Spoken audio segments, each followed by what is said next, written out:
My name is Ranjit Matthews, and I serve as the rector of St. James here, this parish, for the last 2.5 years. And I'm really delighted to see all of you here for this very important forum and panel discussion. I also, at the onset and the outset, I just want to say a special thanks to the Interreligious Eco-Justice Network, which is co-sponsoring this forum here.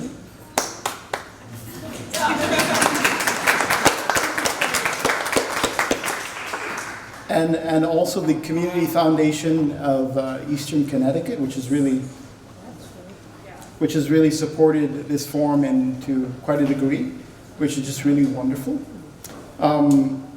Just a couple of things that I wanted to add before we move, and I pass it over to Terry. Let's see.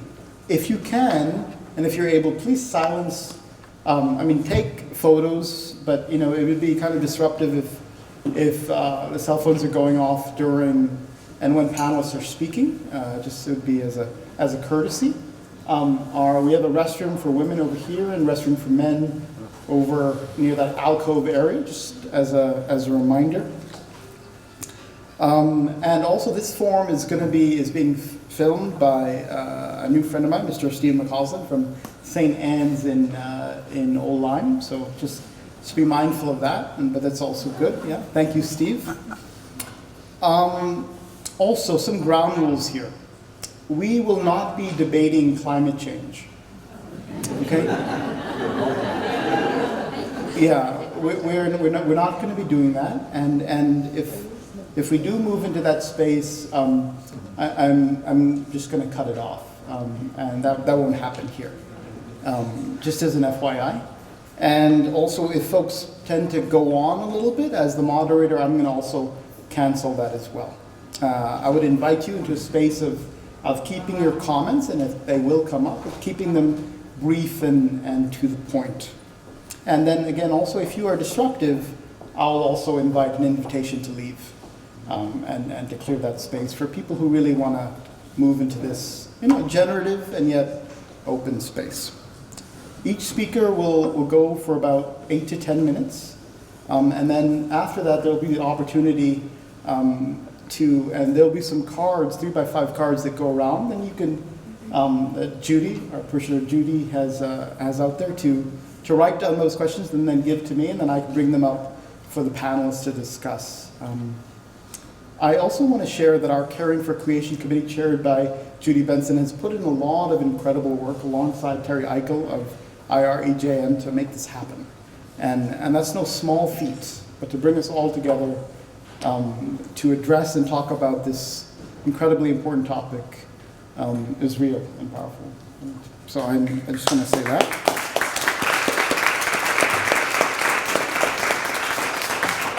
Before I introduce the speakers, I just want to invite Terry.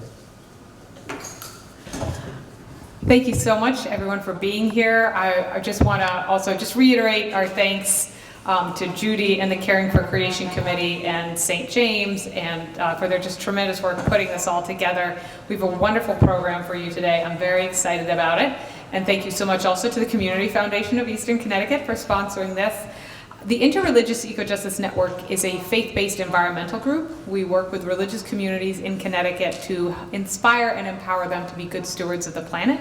So we're very glad that you're here. This is part of our Green Forum series, which is a series of 90-minute forums that we produce around the state on various topics. So welcome. Thank you so much for being here, and I will turn it back to Reverend Ranjit.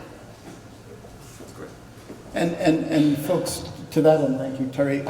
We do have any number of paraphernalia and books and other things to sustain our interest and passion around sustainability and caring for the climate, just over there where John Humphreys is, on the Connecticut Roundtable for Jobs and the Climate. So just be mindful of that as you go back there. And as also, hopefully, some of you all will also enjoy the wonderful food that we have here. So that is what I want to say. Now, I want to just invite our keynote speaker, the Reverend Dr. Margaret Bullit-Jonas. Just a few words about Margaret. The Reverend Margaret the Reverend Dr. Margaret Bullit-Jonas is an Episcopal priest, author, retreat leader, and climate activist. She has an ecumenical job, serving as missioner for creation care for the Episcopal Diocese of Western Massachusetts and for the Massachusetts Conference of the United Church of Christ. Her new book, which is an anthology of essays, co-edited with a colleague and entitled Rooted and Rising, Voices of Courage in a Time of Climate Crisis. Her website is revivingcreation.org. And if you have that pamphlet that was shared with you, it's in there, alongside a whole panoply of different websites that you could lean into for your own particular research and thought. So welcome, Margaret. Our other panelists, Dr. Juliana Barrett is a coastal habitat specialist and an extension educator for Connecticut Sea Grant of the University of Connecticut. Her work focuses on climate change adaptation and coastal habitat management, working with Connecticut's municipalities, NGOs, and state and federal partners. Prior to coming to Sea Grant in 2006, she worked with the Connecticut Department on management plans for state natural areas and for the Nature Conservancy as the director of the Connecticut River Tidelands Last Great Places program. Dr. Barrett has a doctorate, of course, in plant ecology from the University of Connecticut. Welcome, Dr. Barrett.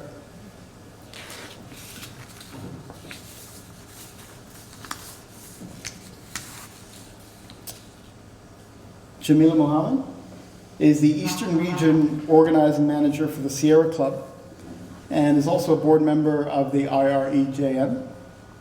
In addition to her work with the Sierra Club and the Interreligious Eco-Justice Network, Jameelah also serves as a board member and an interim treasurer for the Connecticut Roundtable on Climate and Jobs. She is a member of the Muhammad Islamic Center of Greater Hartford, and she was hired by the Sierra Club in 2015 as an organizing representative for the Electric Vehicles Initiative in Massachusetts and Connecticut, and became particularly active with the EV Coalition in Connecticut. In late 2016, she became an organizing manager, providing supervisory support for grassroots organizers in the Northeast and other East Coast states. Currently, her work involves organizing strategies in New Hampshire, Vermont, Maine, Connecticut, Maryland, and North Carolina, working on the Beyond Coal, Beyond Dirty Fuels, and Ready for 100% renewable energy campaigns in those states. Jameelah is also an adjunct lecturer, teaching green building and construction courses for Capital Community College in Hartford. Jameelah holds a dual bachelor's degree in biology and environmental health from Oakland University, and she earned a master's degree in labor studies from the City University of New York. Welcome, Jameelah. Taylor Mays, welcome. Taylor is a Connecticut native, and Taylor graduated from the University of Connecticut in May of 2018 with a degree in environmental studies and a minor in political science. She brings experience working as a communications intern for the City of Hartford's Climate Stewardship Initiative and the Connecticut Institute for Resilience and Climate Adaptation, otherwise known as CIRCA as an acronym. During her time at UConn, she was very involved with the organizing student groups and events and found that her passions lie in addressing issues of environmental injustice and the lack of representation of marginalized groups in the mainstream environmental movement. Taylor manages all of CRCJ's communications, including the new website and social media platforms, as well as coordinating information sharing with our partner organizations. More recently, she's begun doing community organizing work right here in New London around the newly developing offshore wind industry. So welcome.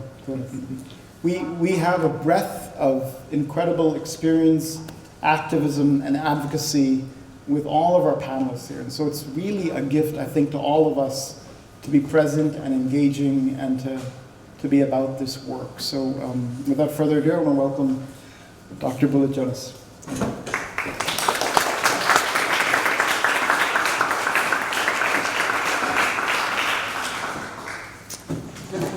Well, it is a blessing to be with all of you this afternoon. Thank you for the introduction. Thank you all for making time for this event. So, here we are. We're gathered from different regions and neighborhoods and towns and faith traditions, like embers coming together to build up a fire. You know, if you scatter the embers of a fire, they fizzle out.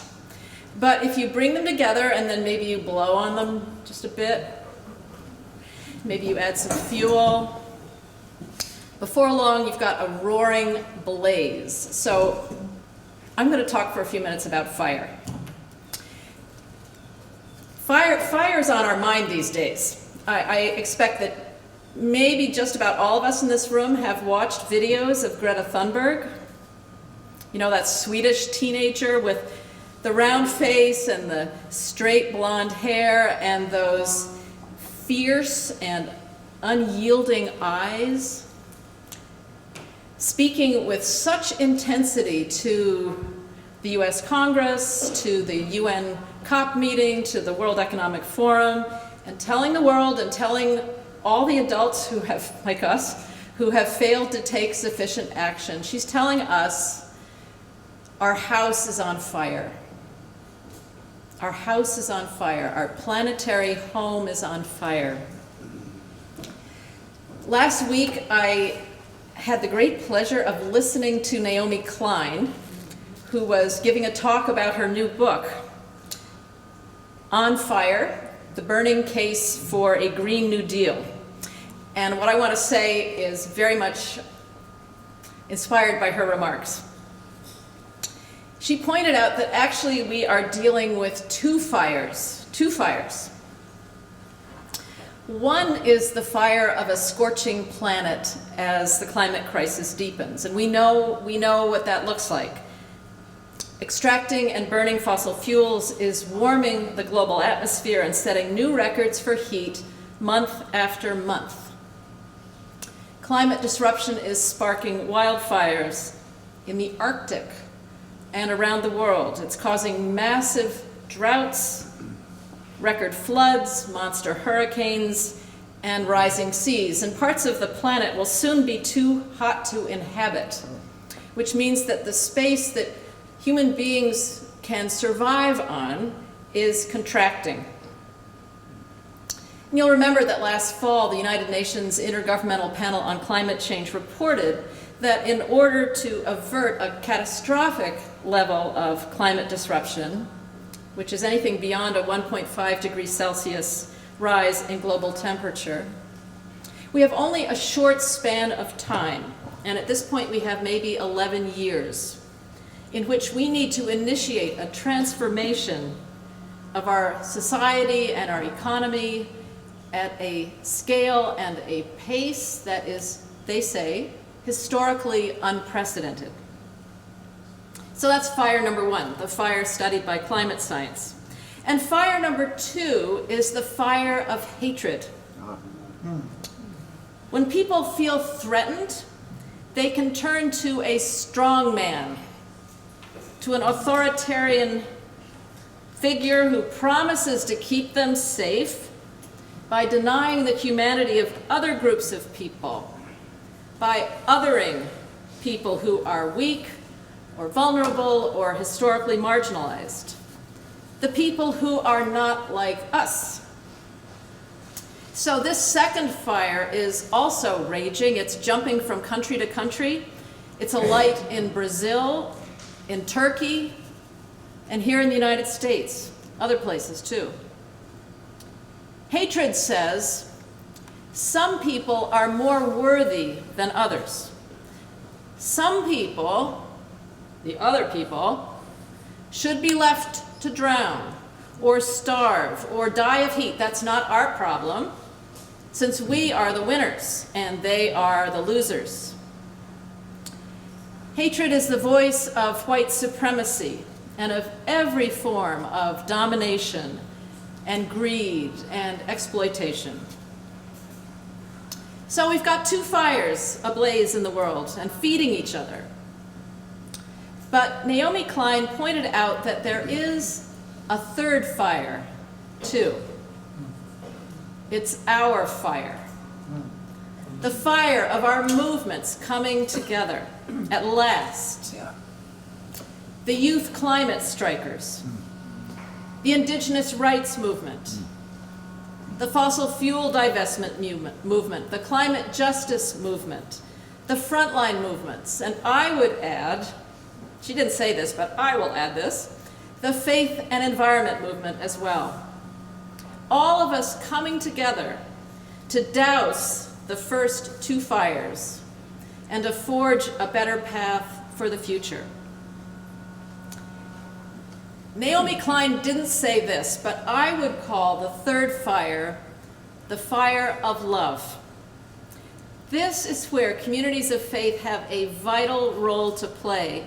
For our task as faith communities, our vocation, and actually the very reason that we exist in the first place, is to tend and build the fire of love. How do we access that fire?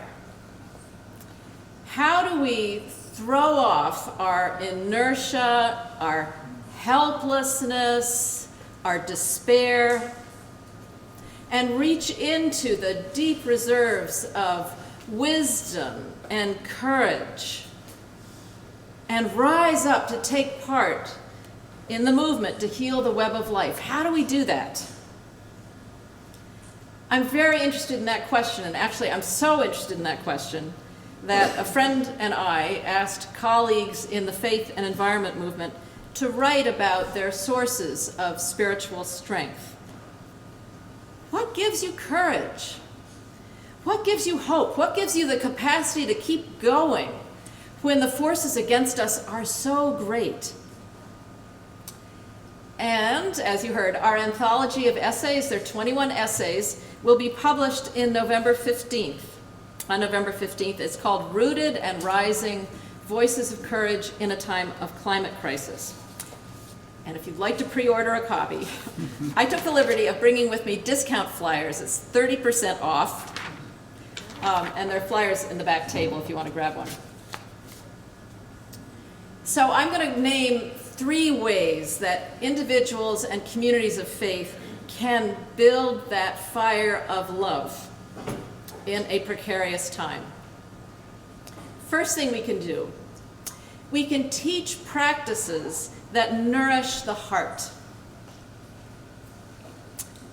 For instance, go outdoors and fall in love again, or for the first time, with the natural world. Let the wind, or the tree, or the hoot of the owl, or the shining moon speak to you of the love of God. The natural world saves us just as much as we save the natural world. The healing is mutual, for we belong to each other. We are kin with each other. Rediscovering the sacredness of the web of life can nourish the heart. So can the practice of gratitude. The discovery that everything is gift. This moment, this breath, it's a gift. It's what a blessing, what a blessing to be alive now at a time when our choices make such a difference. Or again, we can nourish the heart by moving through the day with mindfulness, by paying attention, by remembering that every person we meet is precious in God's sight and worthy of care and respect. So that's the first great gift that communities of faith can give the world in such a frightening time. practices of prayer and community, practices of meditation and storytelling, practices of singing and ceremony that connect us with a loving, sacred power beyond ourselves, and connect us with each other, and connect us with the whole of God's creation. Sharing practices that nourish the heart, that's the first thing we can do to tend the fire of love. Second, we can create spaces and ceremonies that allow our hearts to break. All of us have so much to grieve. We have lost so much, and we know that there is more loss ahead.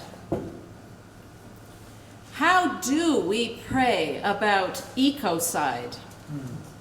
About the death that humanity is unleashing upon Mother Earth and upon ourselves, each other?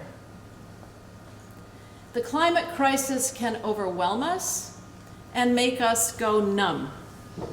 But it's important to protect our human capacity to feel our emotional responses to the crisis, for that's how we stay inwardly vital and alive. And not only that, our emotions can become a source of energy for action to address the emergency. So I'll tell a story about grief that I included in my chapter for Rooted and Rising. Just a little story. Recently, a company began cutting down trees in the woods behind my home, clearing space for co-housing, an intentional neighborhood of private homes that share a common area and develop a strong sense of community. I'm all for co-housing. I've met some nice people who plan to live there, but honestly, I grieve the trees. They have been companions to me and sources of beauty. They are living presences that I know play a vital role in keeping life on Earth intact. Scientists tell us we can't stabilize the climate unless we save trees. Preserving forests is critical to combating climate change. Because of all this, I've taken to praying outdoors. I go outside, feel the good earth beneath my feet and the wind on my face, and I sing to the trees, to oak and beech, hemlock and pines. Making up the words and music as I go, I sing my grief to the trees that are going down, and my grief for so much more, for what we have lost and are losing, and for what we are likely to lose. I sing my outrage about these beautiful old trees being cut to the roots, their bodies chipped to bits and hauled away to sell. I sing my fury about the predicament we're in as a species. I sing my protest of the political and corporate powers that be, that drive forward relentlessly with business as usual, raising forests, drilling for more oil and fracked gas, digging for more coal, expanding pipeline construction, and opening up public lands and waters to endless exploitation, as if Earth were their private business and they were conducting a liquidation sale. I sing out my shame to the trees, my repentance and apology for the part I have played in Earth's destruction, and for the part my ancestors played when they stole land from the native peoples who lived here and chopped down the original forests. I sing my praise for the beauty of trees and my resolve not to let one day go by that I don't celebrate the precious living world of which we are so blessedly a part. I'm not finished until I sing my determination to renew action for trees and all of God's creation. I feel God's presence when I pray like that. I dare to believe that the Spirit who longs to renew the face of the earth is praying through me. Praying like this leaves me feeling more alive, more connected with myself and with the world I love.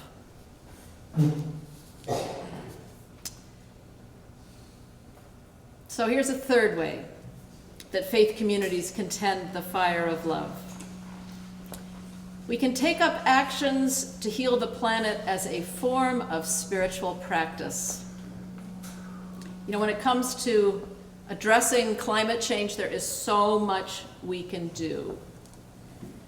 Maybe we can plant trees, save trees, recycle more, drive less, drive electric, eat local, eat organic, eat less meat, move to a plant-based diet.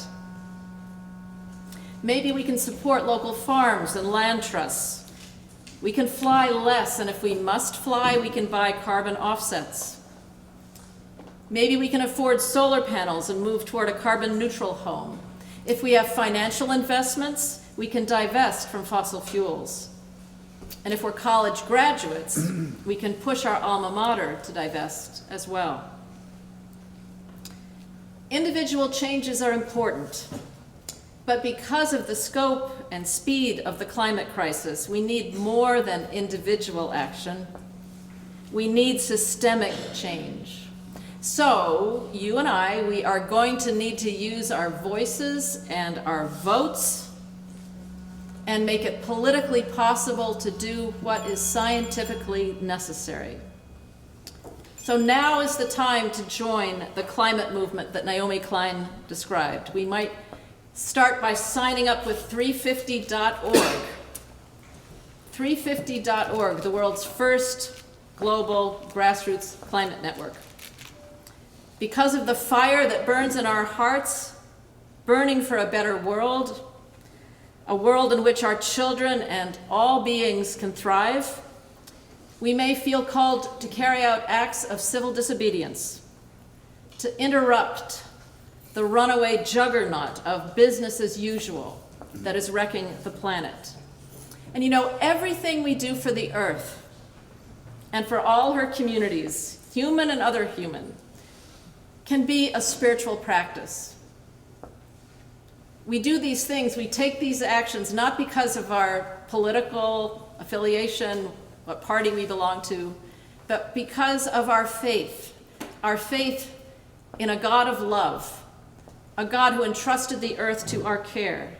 And we can take these actions mindfully and gratefully and with love for all of God's creation. Will our efforts be successful? Will we avert runaway climate change? And the answer is, I don't know. But I do know that every choice matters. Every degree of temperature rise matters. Even a 1/10 of a degree Celsius means the difference between life and death for millions of people. And love matters. Love matters most of all. So, friends, let's do it. Let's make it happen. Let's set the world on fire. Amen. Thank you.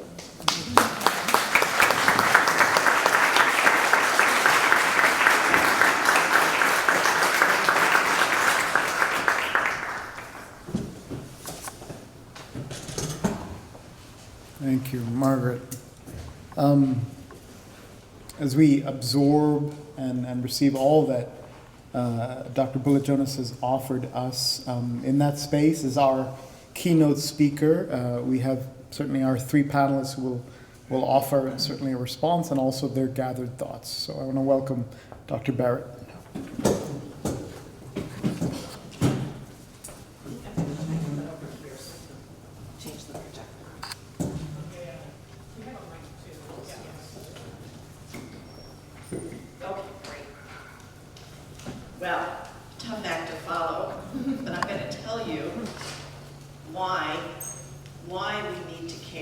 why we need to get involved.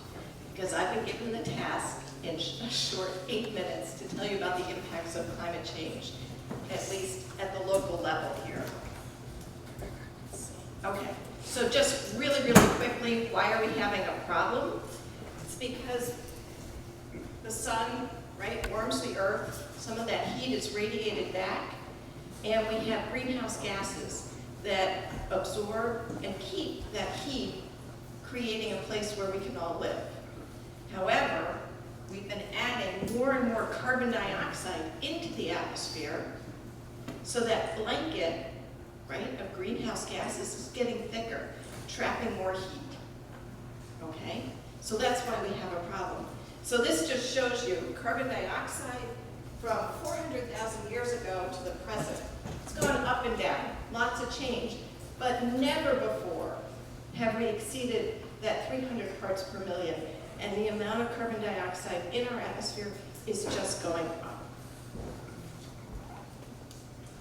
So, again, you hear about, oh, you know, we had a blizzard this winter. There's no climate change, but we have to think about climate on at least a 30-year time scale, right? The weather in New England changes by the hour, right? But when you're thinking about climate, give it at least 30 years, all right? That's how scientists, climatologists look at climate. Warming the atmosphere. Connecticut is one of the fastest warming states. I put there between 1895 and 2018, how much New London County, their temperature, the average temperature has jumped 3.6 degrees. That's huge, right? We're really warming up. That's why we have these problems with heat waves.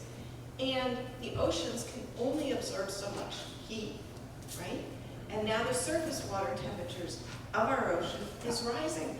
Since the beginning of the 1900s, by almost 2 degrees Fahrenheit. That's causing impacts. An article by Judy Benson, when she was with the Day, looked at a number of researchers. They do fish trawls out in Long Island Sound regularly, and they were able to correlate changes in the types of fish that we have with warmer water temperatures. We're seeing more and more tropical species coming up into our Long Island Sound.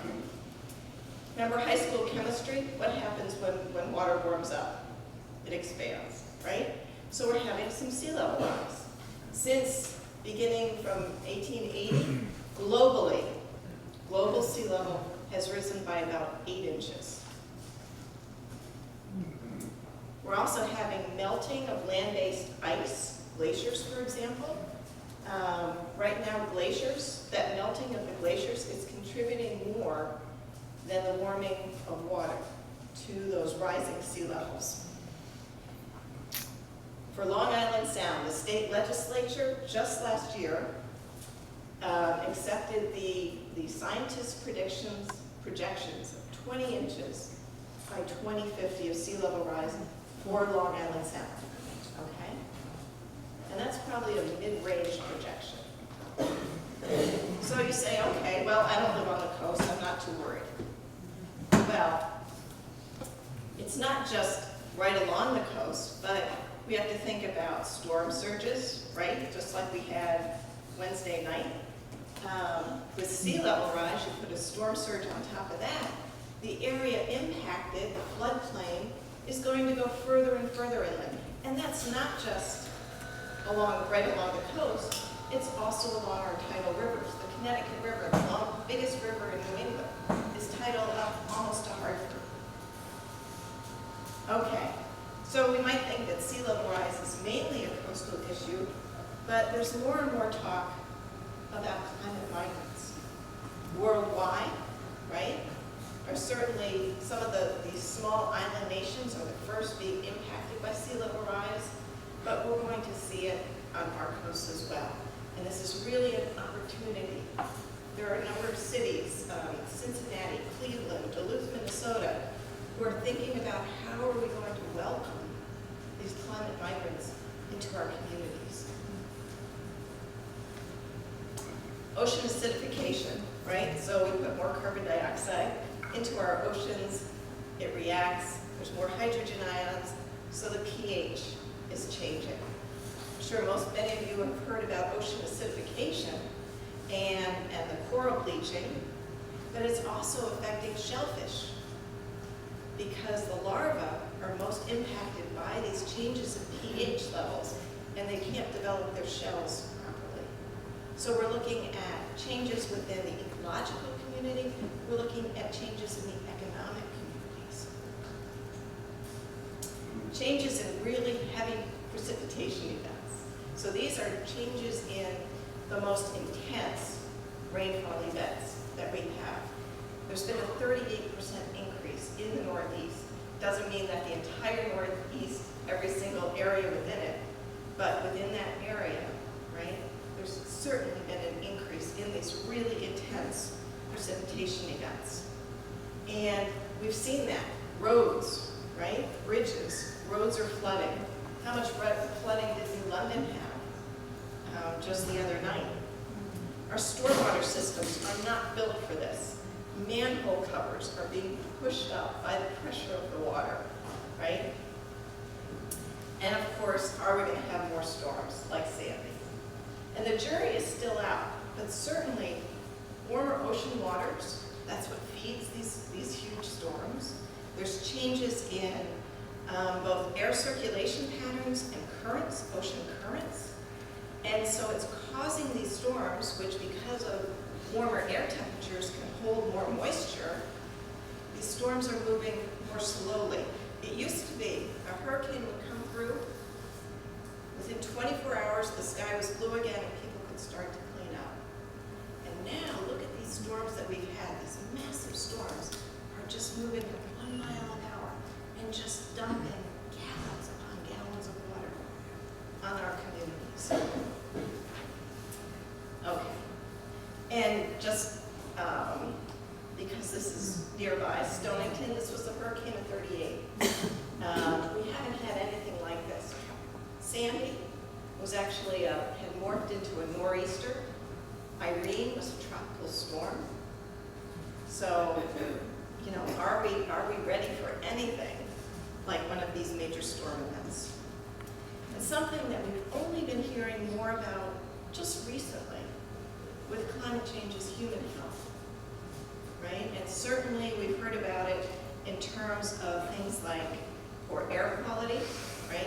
Asthma, heat-related illnesses, and we've heard about it with regard to things like ticks. How many people have had Lyme disease? A lot of people, right? But there's more. Do you know there's been an increase in mental health issues? People in Puerto Rico, the PTSD, for example, the anxiety every single time it starts to rain. Huge increase in some of these mental health issues. Okay, so a little bit of good news, right? It's warmer. We have 2 weeks longer growing season here in the Northeast now. So there's opportunities, right? We may be losing some of our sugar maples, right? But there's definitely, I know I live in northeastern Connecticut, I can't tell you how many vineyards are suddenly going in, right? So there's some opportunities. All right. And as an ecologist, I do have to mention our tidal wetlands. We have some of the most beautiful tidal wetlands in the world along the East Coast here. And with sea level rise, they're getting wetter. And they want to migrate landward, right? And they can do that in some areas. But in other areas, they run into the Amtrak rail line, they run into a road, they run into a lawn, right? So this is definitely something that's being looked at. So where does this leave us? Well, lots of our communities at the municipal level are certainly looking at this in terms of their plans of conservation and development, their natural disaster mitigation plans. The state of Connecticut is working very, very hard on issues with mitigation and adaptation, and you have lots of work going on at the universities throughout the state. And one thing that I've been working on that gives me hope, because there's actually an acknowledgement that people who work on climate adaptation are depressed and are stressed. And I was like, wow, what's wrong with me? Maybe I'm not working hard enough and I'm not feeling depressed. And I realized it's because I work with students. So we offer a course, mainly for juniors and seniors, on climate adaptation. So it's what's really happening and how do municipalities work here in Connecticut. And then the second semester, the students can sign up for an independent study where we actually match them with, might be a land trust or a municipal government, and they work on a climate adaptation project with the community to move things forward.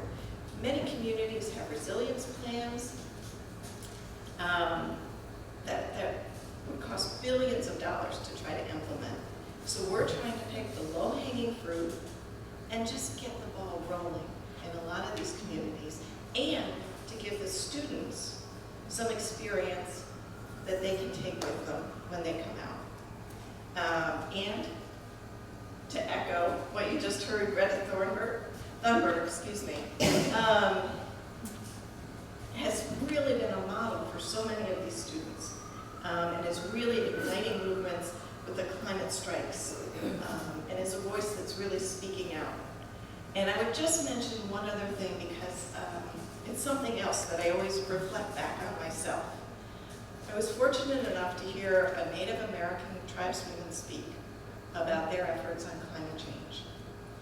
And this is what I always have to remind myself of. So much of the time we say, sea level's rising, we have to fight back, we have to control the ocean. Are we really ever going to control the ocean? And what she said was, earth, wind, fire, water are our brothers. We don't control them. We have to work with them. And we don't look to the next election cycle to try to make something happen. Every decision that is made looks forward 7 generations and behind 7 generations. And how will what we do now affect generations in the future? So thank you.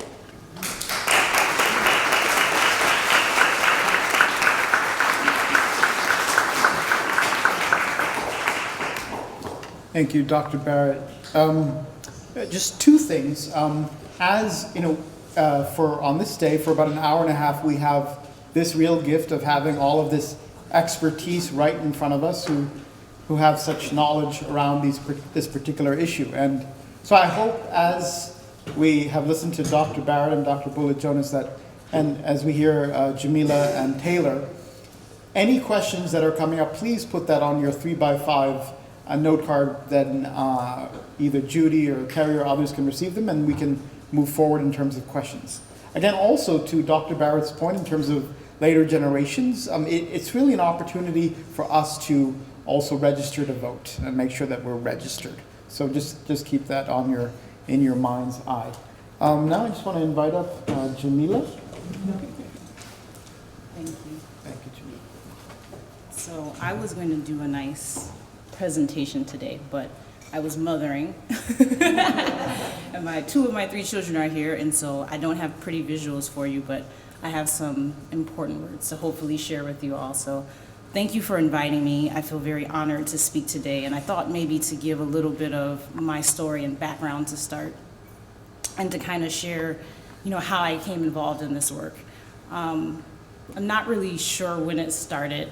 I know that my faith was something that definitely was grounding for me as a young person growing up and trying to figure out what kind of life did I want to lead, and what kind of impact did I want to have on the world, and what values would guide me. And I think that definitely things in my faith helped drive me towards working on issues related to the environment. But it might have also been, at one point, my mom turned to me and she said, listen, whatever you decide to do with your life, make sure it is something that helps somebody, make somebody's life better, do something really meaningful. Extremely vague, like thanks mom, right? But obviously, I've gone on to do a number of things, and maybe it was a point in my life when I turned around and I looked at my community where I went to school, and I said, this looks vastly different from the community where my family lives. Or maybe when I turned around and I was going to my place of worship and congregation for prayer, and I said, this also looks vastly different from where I live and also where I go to school. And really in reflection, we're talking about the climate crisis. The communities where my family is from and where I have worked in, they've really been in crisis for some time. Maybe it hasn't been a climate crisis, maybe it's been an economic crisis or social crisis or racial tensions and systemic oppression type of crisis. And so I said to myself, the environment really is something that can weave all of these things together. And maybe if folks are paying attention to the climate crisis, they'll pay attention to some of these other issues that have been happening in my community for a very long time, and gave me the language to speak about that, and maybe people would listen in a different way. So, as far back as I can remember, I've been on a path to understanding how to take care of and be a voice and advocate for the environment and for environmental justice, creating healthier communities where I've lived and where I've worked. And I'm not gonna lie, growing up, people, laughed at me, actually. A lot of my peers were like, what are you doing? When I went to school to study the environment, they didn't think that I was gonna do much of anything or be successful with it. At the time, wasn't a specific career path for me. But as we can see, it's becoming really one of the most important issues of our time. And for me, it wasn't just about learning about the solutions, the technologies to be able to create the change. It was to be a leader, because I knew that people who look like me and who are from my community, who were experts without the degrees, would be able to create the most impactful change. So I got to work. I planted trees. I planted vegetables. I cleaned up parks and schools and neighborhoods. I cleaned up rivers and riverbanks. I helped protect bees. I established recycling initiatives. I promoted practices that would reduce waste and save energy. I educated and trained lots and lots and lots and lots of people, because I realized that it was not going to just be me doing this. And then I helped raise resources that would, stop us from polluting the earth and divest from polluting energies. I signed petitions, I protested, I rallied. I spoke up whenever I could. I shared stories of success in my community from people who were leading this effort. And I spoke up and I let the world know that my faith actually teaches me that life is sacred, that the animals and the plants and the living things that we often take for granted are so sacred. So, talk a little bit more about my faith. And a couple of the things that definitely have continued to inspire me to be engaged in this work. When I think of a couple of things, food has always been a big part of my faith practice and tradition. I actually grew up in an Orthodox Jewish community, which was really interesting, and I really appreciated that because they always had kosher, and I could eat kosher and halal. But just really taking the time to be intentional and thinking about, like, what am I eating? Where did it come from? I think was really pivotal for me and has stuck with me for the rest of my life. And then obviously prayer. Oftentimes we're participating in prayer inside of a building, right? We're going to a place of congregation. Most of the prayers that I have to do take place at the mosque or at the masjid, 5 times a day. But really over time, I've in my travels learned that prayer can really happen anywhere, and the power of prayer when it's not inside of a building. There's a wonderful photographic essay that recently was done of various people from various Muslim communities praying outside and at libraries and just on the side of the road, which I thought was really amazing because sometimes people don't see that. But prayer happens anywhere and everywhere because our faith isn't just enclosed in the buildings and the walls that we're in. And we might get disconnected from not just our faith but the environment if we only practice in those places. And then also, I think a third key thing for my faith that's really been very important in driving the work that I do has been around being a steward for the earth. So my faith actually teaches me that it's not only important for us to take and extract the food and things that we need, but to actually be a steward and to be nurturing to the earth, to be kind to all living things. And I think that has been a pivotal part of my work in communities and in neighborhoods, not just my home, but my block, wherever I'm living, wherever I'm working. So the other thing that I was asked to speak on was how motherhood has sort of been a part of my work. And I'm not sure if my work has helped shape my motherhood or whether being a mother has helped shape my work. I'm sure it's just like they both kind of impact each other. But I think the biggest thing has been leading by example. It's really difficult to advocate for other folks in our community to create change related to this if we're not actually walking the walk and we're just talking about it, right?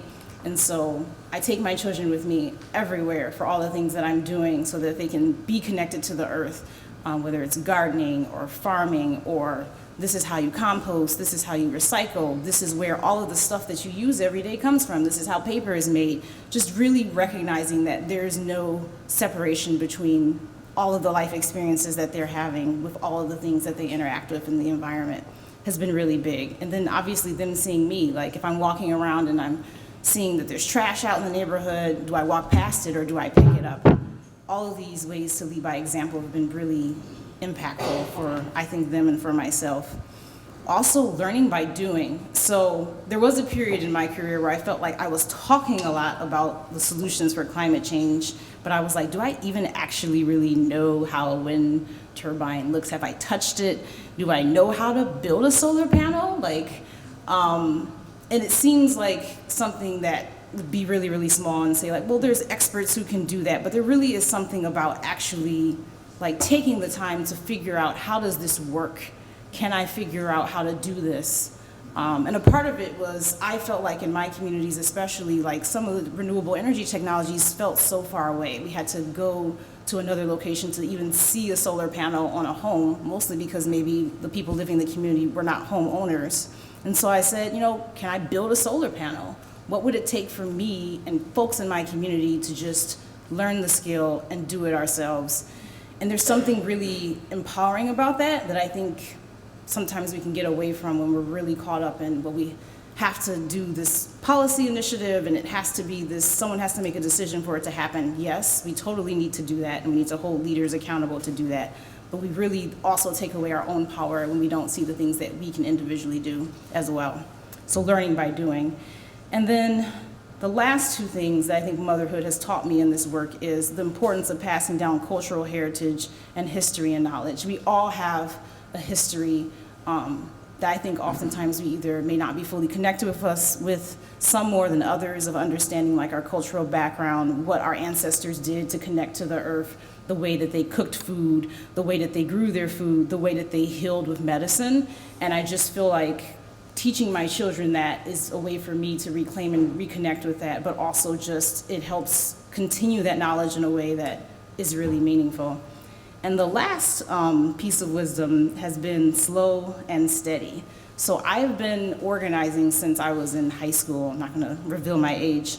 But I've been doing this work for a really long time. And there was a period where I wanted immediate results, and in my youth was just possibly pretty angry and very passionate about a lot of things, and I'm still probably angry and really passionate about a lot of things. But I think definitely recognizing that this work is a lifelong work, really.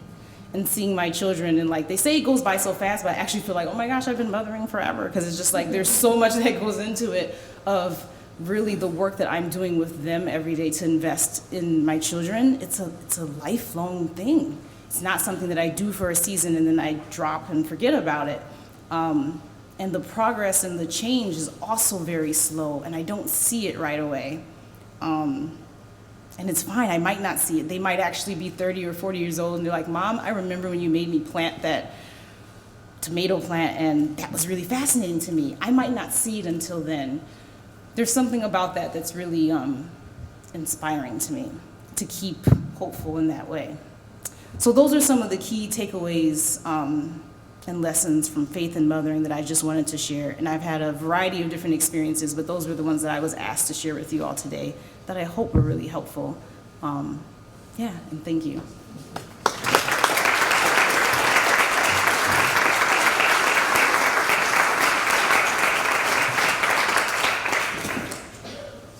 Thank you, Jameelah. Our last panelist today is Taylor Mays. Taylor? Hi, everyone. And And thanks to the other panelists for sharing your wisdom. I really enjoyed it, so thank you. So I'm going to talk a little bit about my journey and my thoughts on hope and the environment.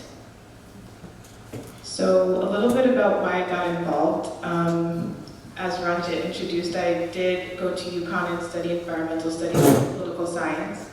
I was seeking out an intersection between social studies and STEM. My mom was very much encouraging me to find a foundation in STEM, but I was really passionate about political science, and actually it was my friend who was like, well, this sounds pretty cool. It was a new degree at UConn. It was only like 2 or 3 years old, so I decided to try it, and I ended up falling in love with it, so I'm really grateful for that.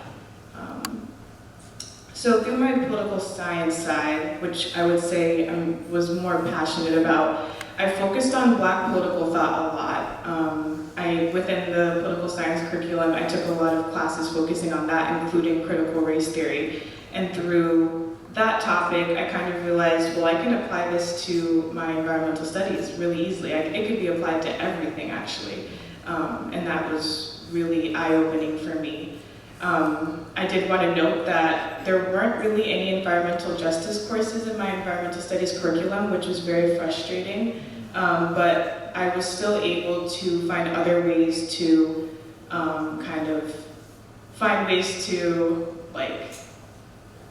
apply that, still kind of find fun ways to do it. So I took a digital media and design class and ended up making an environmental justice infographic. I did a broad thing where I went to actually the COP conference in Germany, and I got to do some really cool EJ, go to some really cool EJ panels. And then I took a drawing class, and I was able to kind of do some art, and art definitely became a really important way for me to process, which kind of goes into the next slide. So how I stay engaged. For me, I really focus on culture and art, so I stay engaged by finding understanding of these topics through art and culture, and through my critical race theory class, I realized the importance of subjective thought and kind of not always focusing on the hard data and the science, but there's a lot of value in pedagogy that's just inclusive and different. And so from there, I got very involved in the African American Cultural Center at UConn, which was one of the most valuable experiences for me. And I kind of wanted to highlight that experience.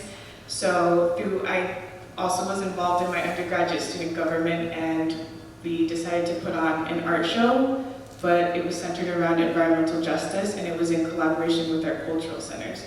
So here are some photos. This is one from the AACC, the African American Cultural Center. This is one from the Native American Cultural Center.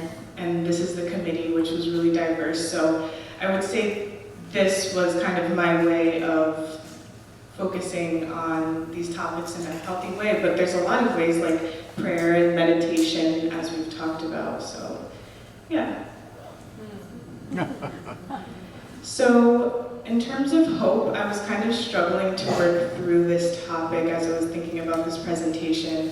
And my friend told me about this article by Mary Hegler. It's called "Home is Always Worth It." And I found it really resonated with me when it comes to thinking about hope in the environment. So she discussed this doomer dude and nihilism, and that we've all kind of encountered this rhetoric at some point. They're usually saying something along the lines of, there's really no point anymore, humans are done for. And she quoted, and they're almost always white men because only white men can afford to be lazy enough to quit on themselves. I'll just let that sit. But forcing hope isn't it either. I think forcing people to be hopeful when that's not necessarily honest or realistic for many. Not a lot of people have access to the technologies that bring a lot of us hope, or a lot of people are losing, like when we were talking about grief earlier. And I think it can be just as bad as telling people that there's nothing worth fighting for. Another quote from Mary Hegler, "Both smack of the privilege wrought from the deluded belief that this world has ever been perfect and that therefore an imperfect version of it is not worth saving or fighting for." So where I stand, Similar to what Jameelah was saying, I think our communities have been in peril before. We have ongoing fights for justice that are both historical and still going on, and giving up has never been a privilege for us, and I don't think it ever will be. And I think I would encourage all of you to kind of think about a struggle or a challenge that your community or other communities that kind of inspires you, that has been successful or is still happening, because there's a lot of them. So just to close out this hope section, Mary Hegler wrote, "Even if I can only save a sliver of what is precious to me, that will be my sliver and I will cherish it. If I can salvage just one blade of black grass, I will do it. I will make a world out of it and I will live in it and for it." So my vision for the future, these are some photos from a message from the future by Alexandria Ocasio-Cortez. I don't know if, I'm sure many of you have seen it, but if you haven't, I highly recommend you to watch it. And these are kind of the two slides that are my favorites. So representation is so important and something that I focus on a lot, because not being able to see myself in this movement has definitely been a challenge for me, even sitting here and like looking back at you all. It's really hard for me to talk about these things because I don't necessarily know that you will relate or understand them exactly, so it's a little bit difficult. And I can imagine that other people that are trying to get into this movement would feel the same way. So seeing themselves in it is really important because we have a different relationship to it. Yeah, and then just, I have this question, but it's something for you all to think about of what does a just world look like to you all? And then just to finish up, I wanted to talk a little bit about the Roundtable. I currently work at the Connecticut Roundtable on Climate and Jobs. I primarily do communications, and it has been really fun exploring ways to connect with and engage with folks through digital media. And so these are a few examples of projects that I've done. And a current project that we have that's ongoing is that we've been working with community groups in New London to ensure the new offshore wind industry is creating career opportunities for local residents. So both of these things are right up my alley of like kind of finding ways to be creative and discuss these topics in a fun and engaging way, and also just environmental justice projects and making sure that this new company, Orsted, has a real corporate responsibility to the community. And that's what I would recommend in terms of all of you getting engaged, is to find a local nonprofit and sign up for their newsletter and reply to their calls to action, because there's a lot of need for support and help with all of these amazing nonprofits. So that's what I will leave you all with.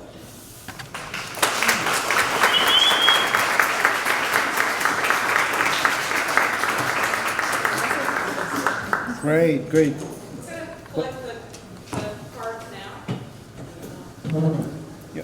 So just again, thanks to Margaret and to Juliana and to Jameelah and to Taylor.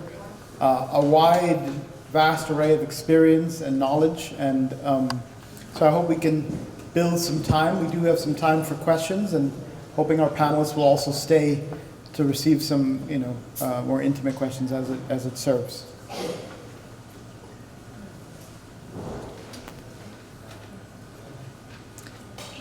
Let me take that. Huh? What? The three things. What was that again?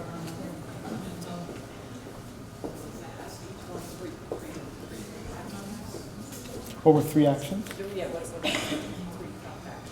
Okay, right. So as we kind of gather up all the cards again, just if we could ask all four of the panelists, what are the three top actions that they would suggest taking for all of us to take as people who endeavor to be in this work? Three top actions, and we'll start maybe with Margaret. Oh gosh. Well, I have sort of two ways of answering it. Can you hear me? Two ways of answering it. One way is what can I as an individual do? What are the three top actions that I as an individual can do? At the back of your little leaflet, there's a web address for Living the Change, which says there are 3 main areas of our personal lives that we can affect about reducing our carbon footprint. I think it's diet, it's energy, and it's transportation. So I would just go to living. So one answer is, if you want 3 things that an individual can do, go to living, whatever it is, Living the Change. Yeah. But Bill McKibben was once asked, what should individuals do? And he said, the answer is, stop being an individual. You know, individual things matter. The changes we make, we all need to take responsibility. It's partly a moral integrity issue. How do I take responsibility for my own life, making the changes that are in my power to make? That's important. But as I said, the scope and speed of what's happening requires collective action and systemic change. So I guess I would say join up with each other, build coalitions. What's wonderful about this new movement that's emerging is it's intersectional, which is a word meaning that groups that used to be siloed are intersecting with each other and realizing we need to save, like the question about what does a healed and just planet look like. That's why I would encourage us to support the Green New Deal, which is about dealing with climate change and dealing with inequality at the same time. We need a big redo of how we inhabit the planet. I'll get off the stage. Thank you, Margaret, for that. Yeah, Juliana, the 3 top things that we can do as people who want to be involved. So you heard this already, but vote. Yes. Absolutely. And get involved. And every town in the state is looking for people to get involved in your local government. And you know what the requirements are? You need to be a town resident and you need to be alive. That's it. Okay? Okay. I had a couple of ideas. Become a citizen scientist. So get outside, right? And, you know, really have that sense of nature, but you can also do something at the same time. Or you can just be doing your dishes and looking out your kitchen window. And there's a website for the National Phenology Network on the back of the program. And phenology is just natural processes with the seasons. So when does a particular leaf come out? When do you see monarchs moving through? And you can truly contribute to a huge bank of data that scientists use. And the website is there. It walks you through how to do it. It's very easy. But as you are outside, you can also contribute to something much bigger.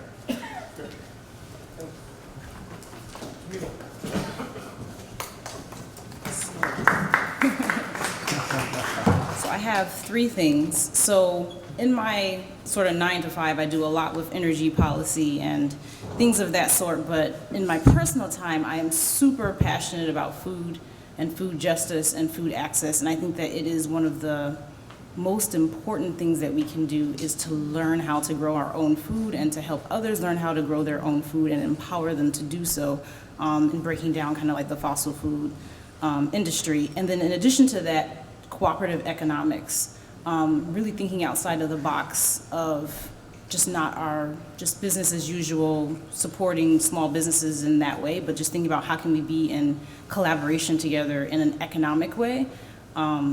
So supporting farm co-ops and food co-ops and things of that matter. The second thing is, you know, supporting leadership in the most impacted communities. So there's a lot of communities that don't get a lot of attention because, quite honestly, like folks don't want to invest time in them, or they have historically been ignored. So really using your privilege and the resources that you have to see, are there other communities around you that need that resource more? Like if your community is already on the verge of installing solar panels, then maybe the community next to you hasn't even gotten started, right? So maybe we can shift those resources. And the third thing is working with young people, right? And not just working with them, like giving them leadership roles, stepping down, taking away some of the power that we have so that other folks can step into their power.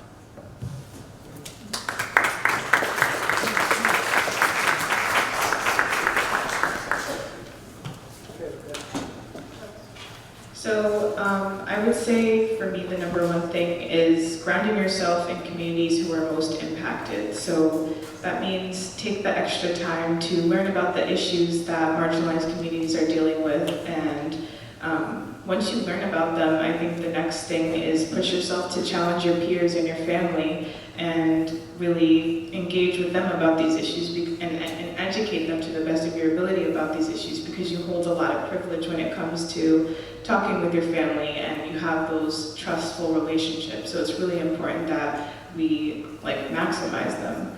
And then I'll just reiterate, becoming an active citizen, just like was already said, voting, taking action with local nonprofits, and just making sure that you're very politically aware of what's going on. So, yeah.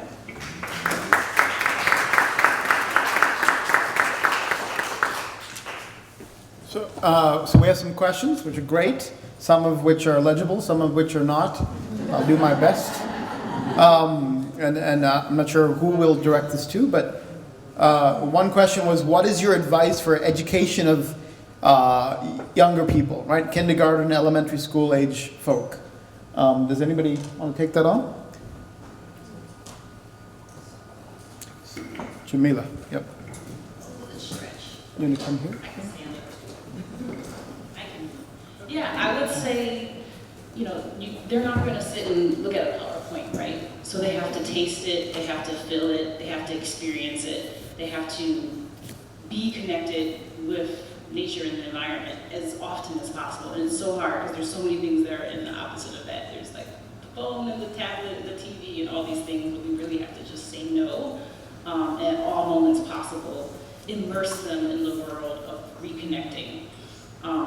And then also giving them actual responsibilities related to that, right? Like saying what you do, even though you're in kindergarten or preschool or whatever, impacts those around you at the smallest and the largest levels. So they have an awareness about what is waste, right? What does it mean to be wasteful? What does it mean to not be wasteful? What does it mean to, if there's an abundance of something, be able to share those resources more equally, right? You can have those conversations. That's what I would suggest. And expose them to as many different environments as possible. Like what Taylor was saying, if they grow up and they have no awareness except for their city or their town, or they've only seen the plight of others on TV, they're going to have a long journey of trying to figure out, how do I reconnect with people that do not look and act like me or have the same experiences I've had.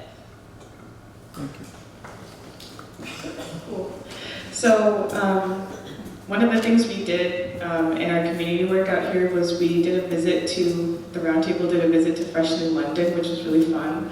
And one of the strategies that John thought of was making sure that in giving examples, so we were kind of explaining about the new offshore wind industry that's coming and solar panels, and to kind of help them to understand, John was using different things that were local to New London to explain sizing and to explain how things worked. So he might compare it to a building that was down the street. How many of you have been here?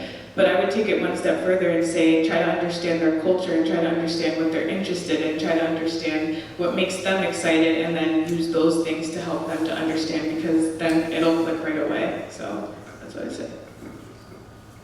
Thank you. We'll move on, right? Thank you both. This is to Reverend Bullit-Jonas. What do you say to Christians who believe that we are headed to the end times, so we cannot do anything to save the earth? That's part one of the question.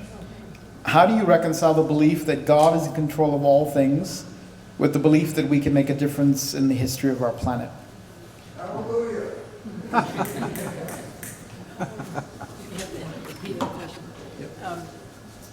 So the question is... The first one has to do with end times? Yeah, and we cannot do anything to save the earth.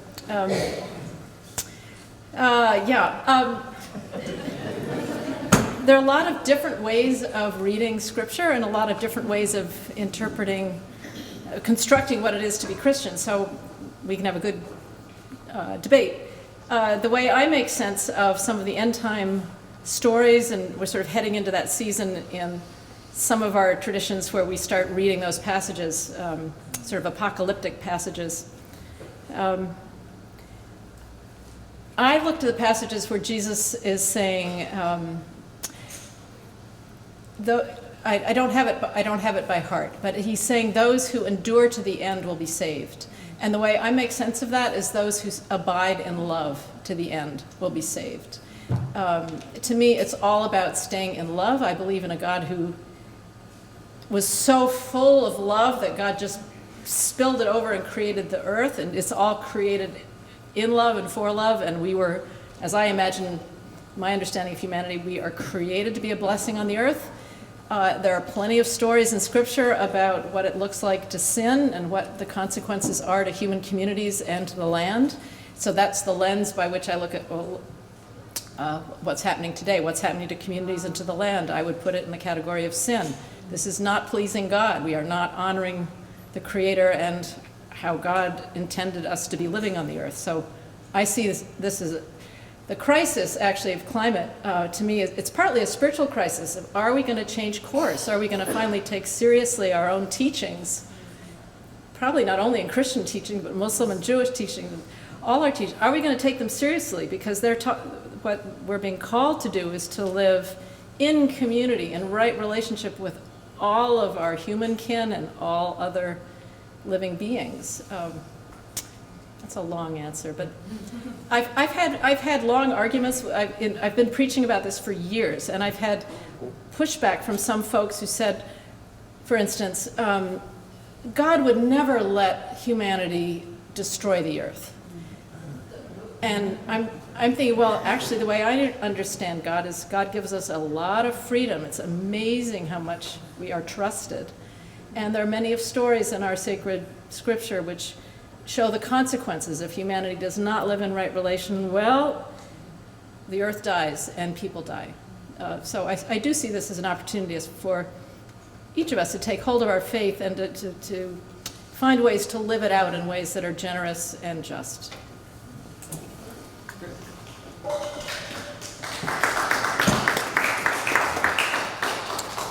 All right. How do you all view the work of Extinction Rebellion? Everybody here? Taylor, Jameelah, Juliana? Extinction Rebellion. You want to speak? Okay. Yeah, Extinction Rebellion is this amazing, provocative movement. As I understand it, it's come from the UK. It's now coming into the United States. It's folks who are rising up and saying we are not going to settle for a death-dealing way of life. We are not going to settle for business as usual if it's wrecking the planet. I think they're still finding their way. There was some controversy last week and some things that they did in London. But they're basically trying to interrupt. So much of us are in this kind of place of inertia and overwhelm and apathy. We just kind of put our heads down and keep going with our lives because we don't really know how to deal with the crisis. And they're basically saying, you know, let's wake up now. Let's pay attention and let's find a way to change course.